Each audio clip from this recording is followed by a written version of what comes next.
राशि वाले संकट दरवाजे पर है, ये सुनकर आप बिल्कुल नेगेटिव ना हो जाए, नेगेटिव ना हो जाए। यहां मैं देख पा रही हूं आपके छठे भाव में है शनि और पंचम भाव में है राहु।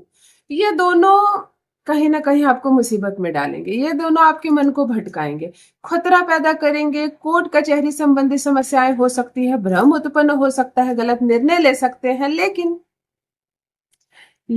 12वें भाव में बैठा शुक्र ये सब होने नहीं देगा, बहुत हद तक रोकेगा। आपके ग्रह का स्वामी, आपकी राशि का जो स्वामी है ग्रह है, वही शुक्र है, और वही 12वें भाव में बैठकर आपको बहुत ही उचित फल देता हुआ नजर आ रहा है। इसीलिए ये जो मिक्स वाला दिन है, जी हाँ, बात करेंगे 7 अगस्त 2026 तुला राशि के जातकों के लिए कैसा रहने वाला है ये दिन। क्या करना है आज, क्या नहीं करना है, किन चीजों से बचना है, किन चीजों को अपनाना है, क्या करे कि भाग्य का प्रतिशत बढ़ जाए, वो उपाय भी बताऊंगी। अगर चंद्र राशि से या नाम राशि से आप देखते हैं और आपको लगता है कि आप है तुला राशि के जातक, तो ये प्रेडिक्शन है आपके लिए। नमस्कार मित्रों, मैं हूं खुशबू सिंह, बहुत स्वागत, बहुत अभिनंदन आप सबका हमारे चैनल एस्ट्रो वन में। कैसे हैं आप और घर में सब कैसे हैं? मेरे कमेंट सेक्शन में हर हर महादेव लिखकर अपनी उपस्थिति जरूर दर्ज करवाएं। कहाँ से सुन रहे हैं आप, मुझे जरूर बताइए, मुझे बहुत प्रसन्नता होगी। जो भी नए भाई बहन चैनल पर पहली बार आए हो, चैनल से जुड़ जाइए, सब्सक्राइब कीजिए, मेरे परिवार का हिस्सा बनिए। अगर ज्योतिष का बहुत अनुभव नहीं है, केवल आप इतना जानते हैं कि आप तुला राशि के जातक हैं, तो भी जान लीजिए आज का दिन कैसा रहने वाला है, ग्रहों की क्या स्थिति होने वाली है, क्या करना है, किन चीजों से बचना है। चलिए सरल शब्दों का प्रयोग करके सटीक जानकारी दूंगी। अवसर आएगा लेकिन सोच समझ कर उसको पकड़े। जैसे अपॉर्चुनिटी आई उसका फायदा उठा लिया, ये नहीं होगा आज। अवसर जो आएगा वो बहुत सारे खतरे लेकर आएगा, बहुत सारी शर्तें लेकर आएगा, बहुत सारे भ्रम लेकर आएगा। तो जो अवसर आपको पसंद नहीं है, जरूरी नहीं है कि अपॉर्चुनिटी मिली है तो उसे पकड़ लें। इस बात को आज पूरे दिन याद रखना है। सबसे पहले ग्रहों की गतिविधि, कौन कौन से ग्रह आज एक्टिव है और आपको शुभ शुभ फल देने वाले हैं। सबसे पहले चंद्रमा भावनात्मक होकर आपकी क्षमता को प्रभावित करेंगे। आप डिसीजन ले नहीं पाएंगे, आप जवाब दे नहीं पाएंगे, आपको लोग बोलेंगे तुम्हें तो सब मालूम था, फिर उस विवाद में चुप क्यों थे। आपको भी समझ में नहीं आएगा, मैं जब सब कुछ जानता था या जानती थी तो मुझे बोलना था ना। कैसे बोलोगे? चंद्रमा बोलने नहीं देगा। जब जहां सही चीज जो करना है वो करने नहीं देगा, आपके मन और भाव के भाव में बैठकर आपको विचलित कर सकता है। तो बहुत संयम, धैर्य, मुंह बंद और दिमाग खुला अगर रखोगे तो चंद्रमा 1% भी नुकसान नहीं कर पाएगा। और चंद्रमा की बातों में आ गए तो दिन भर नचाएगा वो आपको। कुछ हुआ नहीं, आप रोने लगे, किसी को फोन करके किसी के बारे में कुछ बोल दिए, उसका उसका बुरा असर हुआ आप पर, कुछ और सुना दिया गया आपको, इन सब उलझनों में पड़ा सकता है आज चंद्रमा। सावधान रहे चंद्रमा से। चंद्रमा है ना तुला राशि के साथ, कभी होता है कभी नहीं होता है, और ये बहुत बहुत अच्छा ग्रह है, लेकिन इन दिनों आपको बहुत परेशान भी कर रहा है। आप कहीं जाने की सोच रहे हो, नहीं जा पा रहे हो, आपको नहीं जाना है, जाने के लिए कहा जा रहा है, कोई काम करके आ रहे हो, अधूरा रह जा रहा है, ये सब चंद्रमा इस वक्त करवा रहा है आपको। शुक्र तुला राशि को बहुत व्यक्तिगत सपोर्ट दे रहा है, बहुत प्रभाव अच्छा दे रहा है। एक तो राशि का स्वामी, दूसरा आकर्षण का स्वामी, आपके व्यक्तित्व का स्वामी, कॉन्फिडेंस लेवल बढ़ाएगा। मैं सुंदर हूं, मैं सक्षम हूं, मैं कर सकता हूं, मैं श्रेष्ठ हूं जैसी भावनाएं आपको सपोर्ट करेगी। कोई हो ना हो मेरे साथ, मैंने अपना हाथ खुद पकड़ा है, मुझे मेरी नैया मेरे भरोसे पार लगाना, किसी और के भरोसे नहीं, ऐसी भावना आपके मन में जागेगी। यह शुक्र है जो बहुत सपोर्ट कर रहा है आपको। तीसरा ग्रह बुध है, व्यापार और नौकरी में बातचीत से बहुत बड़ी सफलता आपको देगा। बुध इन दिनों तुला राशि के फेवर में है और खूब सुंदर सपोर्ट कर रहा है, खूब सुंदर सपोर्ट कर रहा है। बुध अगर अच्छा हो तो वाणी में संयम रखें, यही वाणी से आप करोड़ों जीत सकते हैं, इसी वाणी से पूरा बना हुआ काम खेल बिगड़ सकता है। इसीलिए जब बुध बहुत ज्यादा साथ दे, मुंह बंद कर लेना और तभी बोलना है, और उतना ही बोलना है जिससे जीत आपके पक्ष में हो जाए। बात समझ में आ गई? और हरा कपड़ा बुधवार को जरूर पहने जब बुध बहुत सपोर्ट कर रहा है।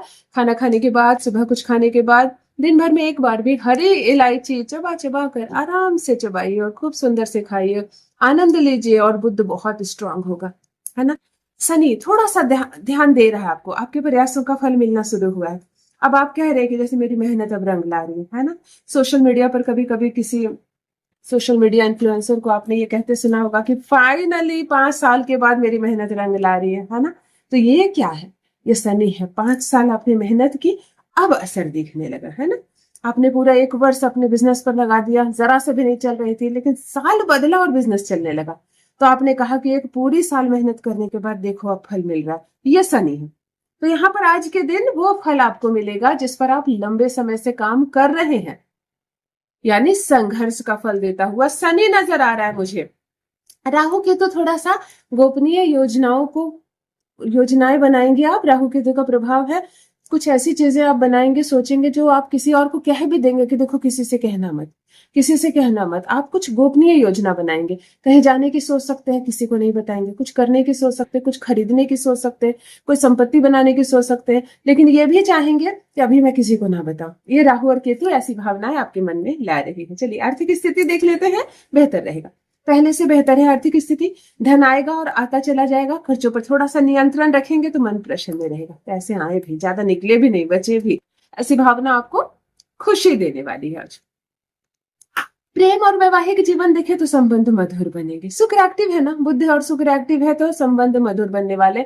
जितनी बातचीत करेंगे आप अपने जीवन साथी के साथ, चीजें जो उलझी हुई है वह सुलझना शुरू हो जाएगी, चीजें सुलझती चली जाएगी। यहाँ पर प्रसन्न भाव रहेगा। विश्वास के साथ संवाद करें, सामने वाले पर विश्वास करें, वह भी आप पर विश्वास करेगा। ये रिश्ता अच्छा रहने वाला है। स्वास्थ्य देख लेते हैं। बहुत अधिक तनाव महसूस करेंगे दिन भर, लेकिन शाम के बाद रिलैक्स हो जाएंगे, रात को चैन की नींद सोएंगे। तो दिन थोड़ा सा व्यस्तता से और उलझनों से बीतने वाला, स्वास्थ्य पर उसका कोई बुरा असर नहीं होने वाला है। कहते हैं ना, खामखा की थकावट, वही आप कुछ बोल कर थक जाएंगे, ज्यादा दौड़ भाग कर थक जाएंगे, अन्यथा स्वास्थ्य उत्तम रहने वाला है आपका। विद्यार्थी वर्ग के लोगों के लिए तैयारी करो ना, मन से करो। बहुत अच्छा दिन, बहुत बहुत अच्छा दिन है। आप सिर्फ एक ही चीज करो, पढ़ाई करो। बेफिजूल के फोन कॉल आते हैं विद्यार्थियों को, मत बात करो, चाहे वो माँ और पापा ही क्यों ना हो। अगर बात बात में घर की चीजों के लिए आपको फोन कॉल कर रहे हैं तो एक बात समझ लें, आपका बुध बहुत एक्टिव है। तो बुध एक्टिव है तो उसको पढ़ाई में लगाओ। घर की उलझने और बाजार की उलझनों में आज ना पड़े तो श्रेष्ठ दिन है, खूब सुंदर से तैयारी करो। चलिए शुभ रंग देख लेते हैं। क्रीम कलर पहन लीजिए, आज हल्का गुलाबी पहन लीजिए, श्रेष्ठ है आपके लिए। सुबह 9:30 बजे से 12 बजे तक का समय बहुत शुभ है, कुछ अच्छा प्रारंभ कर सकते हैं। अंक की बात करें तो अंक 6 और 7 आज आपके लिए उत्तम साबित होने वाला है। और शाम को 4 बजे का समय भी आपके लिए बहुत अच्छा है। तो दिन में कुछ नहीं कर पाए, कुछ ऐसा है तो 4 बजे के बाद आप बिल्कुल कर सकते हैं। भाग्य का प्रतिशत 64% भाग्य साथ दे रहा है, जिसमें बुध है, गुरु है और शुक्र है। तीनों का चमत्कार हो रहा है जीवन में। चलो अच्छा है, परसेंटेज अच्छा है। श्री हरि नारायण और माता लक्ष्मी को हमेशा संग में जप करें, हमेशा साथ में उनकी प्रतिमा को स्मरण करने का प्रयास करें। उनकी फोटो में कोई तस्वीर है तो साथ में देखने का प्रयास करें। इससे बहुत सारी चीजें आपकी बनती चली जाएगी। मतलब श्री हरि नारायण ऐसे जपे जिसमें श्री जरूर हो माता के लिए। ठीक है। शुक्रवार को सफेद मिठाई खुद भी खाएं और चावल भी खाएं, चावल दान भी करें, मिठाई भी दान करें, तो कहीं भी पैसे नहीं अटकेंगे आपके जीवन में, कहीं नहीं पैसे अटकेंगे। और सफेद फूल माता लक्ष्मी को अवश्य अर्पण करना है। इत्र का छिड़काव करके अर्पण करें तो और श्रेष्ठ होगा आज आपके लिए। चलिए बहुत अच्छा दिन है, विनम्रता के साथ सही से बिताइए, धैर्य से, तो आप इस दिन को बहुत अच्छा बना लेंगे अपने लिए। मेरी वीडियो पसंद आए तो लाइक जरूर कीजिए। आप लाइक करते हैं तो आपकी उपस्थिति की सूचना पहुंचती है मुझ तक। कुछ पूछना चाहते हैं पूछिए, कमेंट सेक्शन खुला हुआ है। अपना ख्याल रखिए तुला राशि वाले। बहुत बहुत शुभकामनाएं, बहुत बहुत धन्यवाद।